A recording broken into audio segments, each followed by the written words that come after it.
to the Adventures with Grammy podcast. I am your host, Carolyn Berry.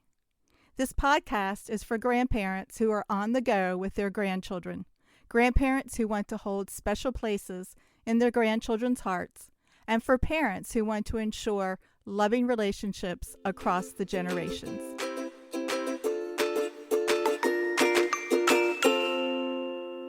Welcome to episode 2 of the Adventures with Grammy podcast. Our guests for this episode are Amy Schisler, an author who has written several novels and 2 children's books, Scott Drayer, who has breathed new life into the song and exercise program created by the President's Council on Physical Fitness in the 1960s, and Celeste Morningside, who shares memories of her grandmother.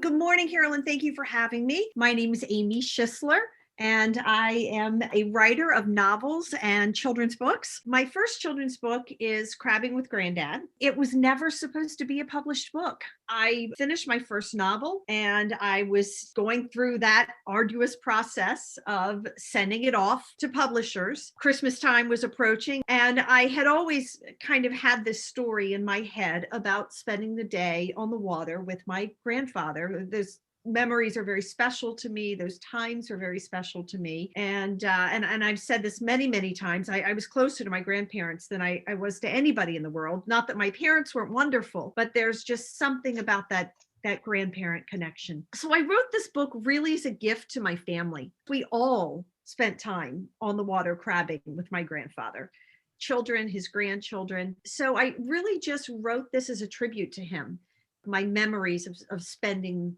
time doing that. I gave copies to everybody, my aunts, uncles, cousins, my parents and brothers. All of them agreed and really encouraged me that it should be a published book. So I went to work. My brother helped me put together the illustrations. So we went through pictures we had of us as kids crabbing with my grandfather, and then filled it in with pictures that he took for me. And we used a program to turn them into watercolor pictures that kids would like. Put it together, and I actually self-published it because I really didn't think anybody would be interested in it. I didn't think that it would really have a wide appeal. Since then, I've written another children's book, and I've written 9 novels, and I've probably sold more copies of Crabbing with Granddad than any other book. Went way above any of my expectations. And there are several counties in the state of Maryland that use it as part of their 4th grade Maryland history curriculum. I've gone into several classrooms and talked to the kids about crabbing and about this experience, because even here on the shore, the majority of the kids growing up don't have that life anymore. There aren't a lot of watermen, and there aren't a lot of people going out there and taking their grandkids and having this experience. So that's been a lot of fun to share it with kids who are eager to learn about crabbing. Well, the book certainly has an emotional appeal with the grandparent-grandchild relationship, but it's also educational. You talk about the life cycle of a crab. You have a glossary in the back. I can see where schools would want to use this. And that actually was not the case originally. I did talk about the life cycle of the crab, and I think I had the picture of the life cycle in the original book. But after some teachers and librarians started using it, some of them contacted me so that teachers and librarians would be able to use this not only in story time, but as part of their curriculum and in teaching about the crab and the life cycle and what all of those words mean that are associated with crabs and with the water, with the industry. The photography that your brother made into watercolors is just gorgeous. And I love that picture of you eating a crab. Well, I will share a secret with you. That is my daughter. Oh, okay. But if you look at the picture of me that is in the back of the book, And we look very, very similar at that age. She was about the right age, and my mother scoured through her photo albums and could not find any pictures anywhere of me at that age eating crabs, or at any age as a child. And so we happened to have that picture of my daughter. Said, well, it looks like me. So that's what we used for that. We had a lot of fun digging through the pictures and putting it together. So tell us about Princess Brianna. So that is my book that's for a little bit older children to read on their own, probably second or third grade reading level, because it is a short chapter book, similar to the level of, say, a Magic Tree House book. But it is a fairy tale about a princess whose parents are so worried about her that they keep her locked away in a tower because they don't want anything to happen to her. She's their only child. When she reaches the age that she wants to go out and live her life and see the world, her parents tell her only if she gets married. And of course, she does not like this at all.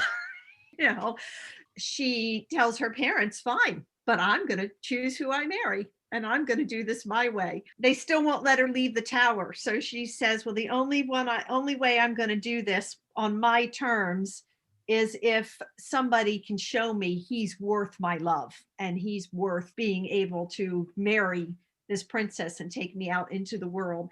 And they send out this proclamation, and this young man, the son of a fisherman, probably the poorest family in the village, decides that he's going to win her heart.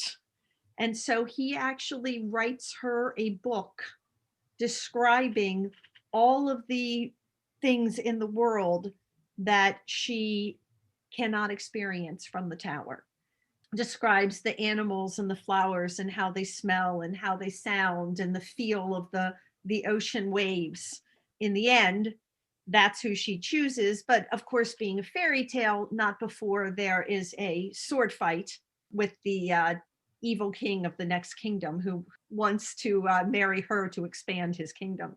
So it was fun taking my knowledge of fairy tales and what has to be present in the book to make it a fairy tale and to weave a story into that, but also with some of those modern elements of a princess who's going to do what she wants to do and not be told how she's going to live her life. That should be made into a movie. Actually, I've had people tell me that they would love to see this be something that Disney does at some point. Send it to them, but it's there. When they're ready and they come looking, I've got it for them. Thank you, Amy. Tell our listeners where they can find you and where they can find your books. The website is my name, Amy Schisler, author.com. I'm also on Facebook. I'm on LinkedIn. I'm on Twitter and Instagram. And lately I've decided that Instagram is my absolute favorite thing. So I try to put lots of fun things up there for people to see. Books can be found anywhere that you buy books online. They're in print, they're in ebook, and they're also in audio.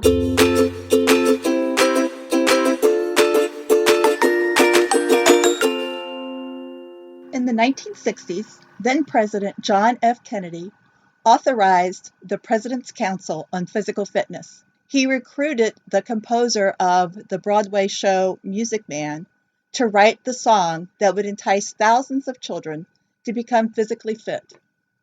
Fast forward several decades, and Scott Drayer has breathed new life into that program. Listen to Scott tell his story. The name of the book is Chicken Fat, the children's exercise book, based on the song that was written for John F. Kennedy's Council on Physical Fitness. He actually inherited from Eisenhower a fitness program, but it wasn't defined. And he said, hey, I'm going to bring this into the schools, get the kids fit. And he asked Meredith Wilson, composer and author of The Music Man, which was a big hit on Broadway, to write a song for this as a showcase for this program.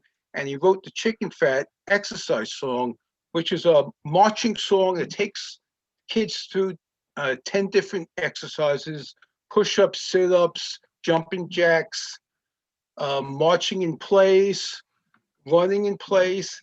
And he does it with, with rhyming words that are silly and fun. And it's a fun song to listen to, and it's a fun song to sing along to. And they made a 45 of the song. Robert Preston volunteered to sing it. And supposedly a 45 was sent to every public school in the country. And I myself did it when I was in school back then. And in my school, they sold it for like 25 cents to raise money, for school functions. And I still have it. It's the song that's credited with starting the whole fitness boom that would really take off a decade later. But it's really they credit the President's Council on Physical Fitness for starting that whole program. So at the time, it was a record, just a 45 record. Flash forward to the 90s. Tell me how the video came to be. My kids were little, and like, all little kids, they used to mimic everything they saw. And I think if my memory, they were watching one of the Olympics where the girls were doing gymnastics, and they were doing all the flips and jumping and the rings, and they were trying to do it, jumping all over the place. And I said, wow, I should go try to get a video for my kids so they can, do this type of stuff. Because at the time in the early 90s, mid 90s, your Blockbuster was the big thing. And I went to Blockbuster, and they had some independent video stores. I could find nothing really, or very little, for children's exercise. Really, all I found was a Jane Fonda tape at the time, and I actually rented that for them, and it just didn't connect them. So I just thought, wow, this would be a great thing, And one day I was talking about with some childhood friends, and I was telling them, and we all remembered the chicken fat program, and I said, wow, that would be great, to make as for a kid, and everyone has an idea, but then they kind of like, what are you supposed to do with it? But it wouldn't leave my mind. I approached some friends. We all chipped in, really just a couple $1,000 each. I was in charge of trying to see if we could make a video. I didn't have a computer, and so I had to make phone calls. I think I called the New York CBS, which is the oldie stations, and they kind of told me how to get someone that had a copy of the song on cassette, and then I had to actually find out who owned the rights to the song, and it took a good 2 years.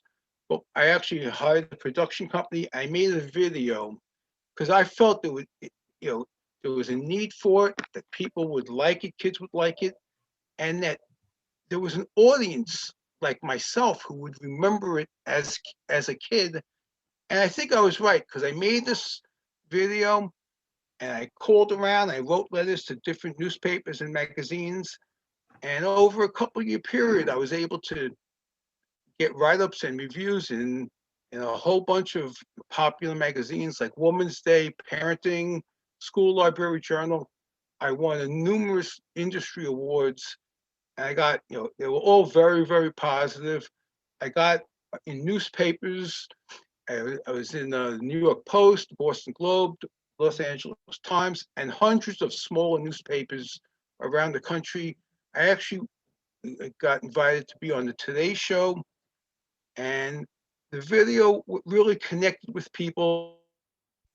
I received thousands of letters from kids, schools, and parents telling me that how much they liked it.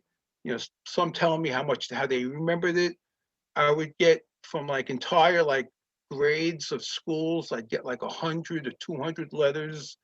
And what I did is at this time I got a computer, and I printed up a certificate that I would send the kids. And I went to a printer. I made little stickers that I would send the kids, anyone that wrote in, and it really connected with the kids on the video. But eventually, and I had a distributor that was distributing it to schools and libraries. And at the time, I started selling it on Amazon. but someone posted the video on YouTube. And then, if you can get it for free, why pay for it? I understand. And the sales kind of stopped. And, I said, hey, this was great. I had a good run and I connected with people. And that's what I wanted to do. And hopefully some of those kids, I improved their life. It's a great feeling. And, it kind of was over.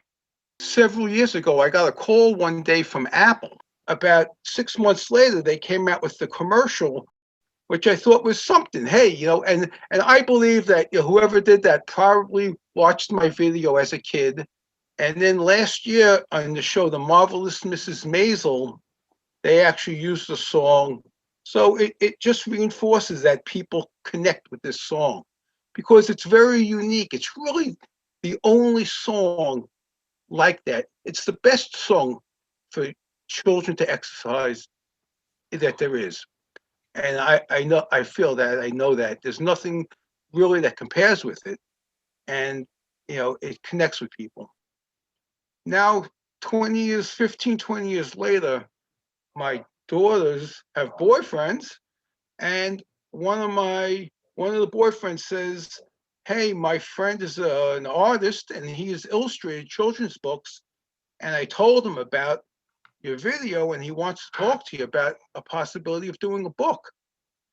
So I spoke to him and I had to buy the rights to use the song, and we made a book based on the words of the song, which I'm now selling on Amazon. That's fabulous. And you also have a website where people can listen to the song and see the video, correct?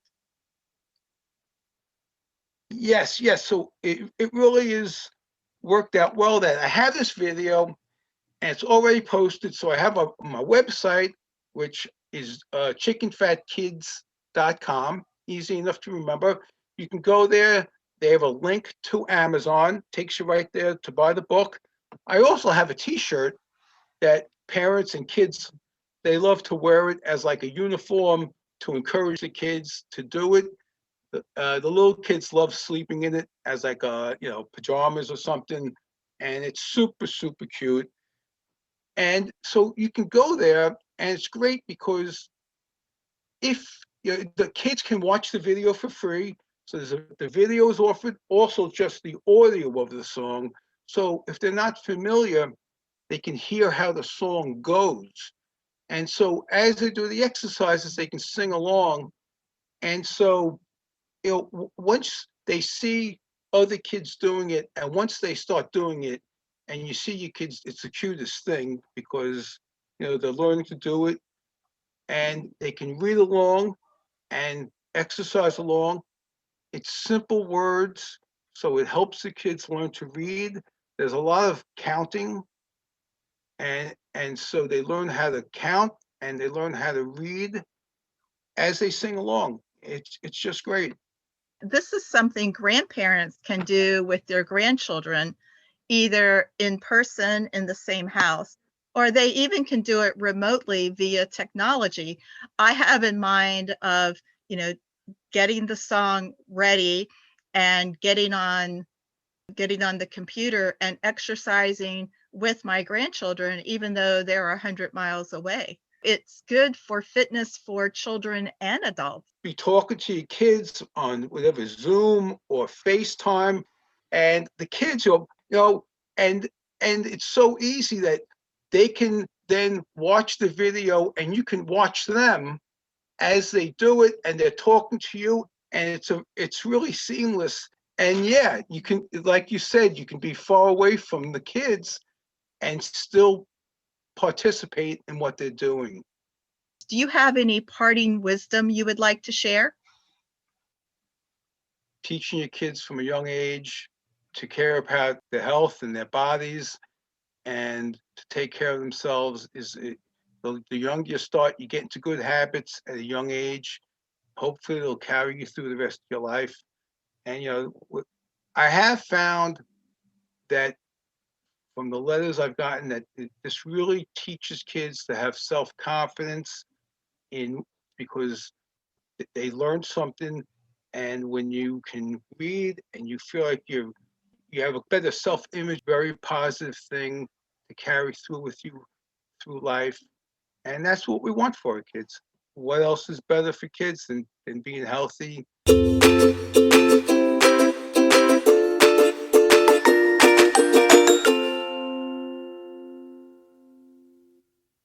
My grandmother lived in a small town in North Florida called Apalachicola. I remember being in the bed, my grandma's bed, when I might have been about 6 or 7, and her making, I don't know what it is about this noise, but she used to go, mm,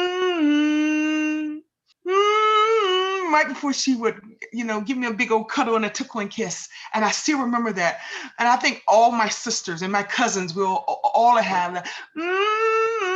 And then she just, oh my God. And that sound really just makes me feel all warm inside. And she was just like that with all her grandkids. It's that cuddling, but it's that sound that brings back that memory of me cuddling in her bed, and her hugging me and kissing me and loving me and telling me how special I was. And my grandmother, she had about 15 grandkids, and I'm sure we all felt the same way. I'm going to tell you also a story of, I was known to be the naughtiest of all the grandchildren. I was a naughty little girl, and they'll tell you, we talk, and they say I'm the only one who's ever gotten the 5. The 5 was a spanking. The 5, my grandmother would say, "You're going to get the 5." Of course, no one ever got the 5 but me. When I was about 5, I was at my grandmother's house, and I think my grandmother, my aunts, my mother, they were all in the kitchen, and I think someone, I don't know who was straightening someone's hair. One of my mother's first cousin was in the front bedroom, and she was one who wore a lot of makeup and stuff. And me being while they were all busy, I kind of toddled into that room and got into her stuff. Well, my grandmother told me, "Don't you go in there and bother that stuff." Being 5, whatever the case may be, I dropped all her. Do you remember the set you would have, and you would have the powder with the puff, and you could puff the flour? I don't know if they make that anymore, but anyway, somehow I dropped it on the floor. Well, I was mortified. And mortified is not the word for a 5-year-old, maybe freaked out. Anyway, I got it all. I don't know how I did it, but I got it all up, and I put it back into the box and closed it up. And then I walked back into there, and my grandmother looked at me and she said, have you been in that room playing in her stuff?" "No, ma'am." Well, I did clean everything up except for my feet, and my grandmother had wood floors. So there were all these tiny footprints on the rooms covered in flour to the kitchen. Well, I got the 5. And we still laugh at that. And my grandmother, I mean, we could truly say she never had a bad word to say about anyone. She was the most kind and loving and forgiving and sweet woman you would ever. She never had a, if someone stole, she'll say, well, they probably needed it, but she just didn't have a bad word to say about anyone. She was very, very religious. She was very into her church and her Bible and Bible study and doing the right thing, and very righteous and respectful. And a lot of the mores and a lot of my ethics and my work ethics and my belief system came from my grandmother through my mother. We have lots of great memories, but those are 2 that really, really stick out. I hope you enjoyed today's episode of the Adventures with Grammy podcast. If you did, I would like for you to do 2 things for me. 1, hit the subscribe button so that you don't miss any episodes of the podcast, and ask your family members and friends to do the same. The second thing is to visit the website, adventureswithgrammy.com, and look on the menu bar and click on the link Newsletter Sign Up. That will give you access to my monthly newsletter. Also, ask your family members and friends if they will sign up too. Please feel free to contact me, Carolyn at adventureswithgrammy.com, with any comments or suggestions.